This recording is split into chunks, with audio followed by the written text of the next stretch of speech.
Hello and welcome back to Hyperplay. Anbernic are at it again. This time they've released a trailer for the forthcoming RG477M.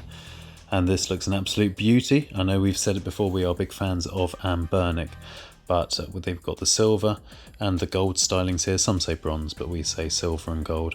They look absolute beauties. A 4.7-inch screen, metal casing, and one of the reasons to be excited is that this is a successor to the beloved RG405M, and you can see the remarkable similarities. In fact, the only difference that we can spot is that the RG477M has the D-pad on top, curiously, and an extra button on the bottom left. The second reason to be excited is that the RG477M will have the same great screen as the RG Slide, the kind of screen that gets a man as discerning as the forks in a flurry.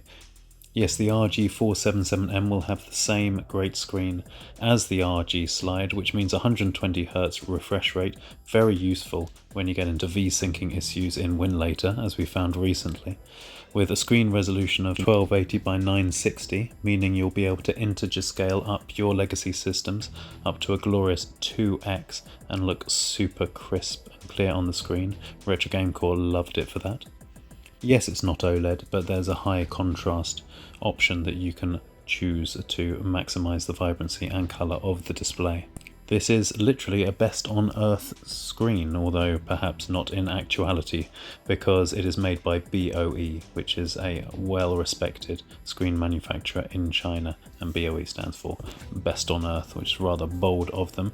Yeah, it's a different type of screen to your OLEDs, but a lot of people like it a lot. With a 4:3 aspect ratio, if they can keep the bezels down, it'll be a beaut. The third reason to love the RG477M is that it's going to pack the same power as the RG557.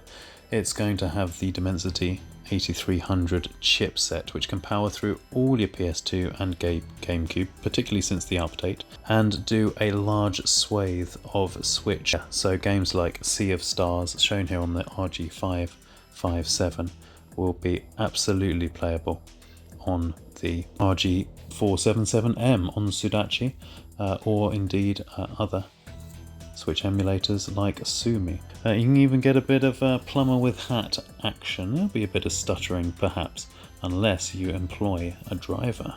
Now, contrary to widespread belief, there are drivers available for the Dimensity 8300, and one such might be popping up on screen now for the eagle-eyed.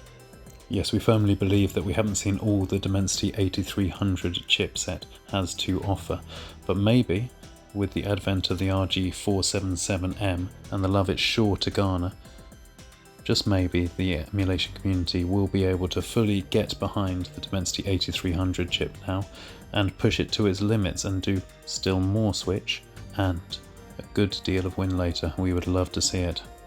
We've laid down the challenge.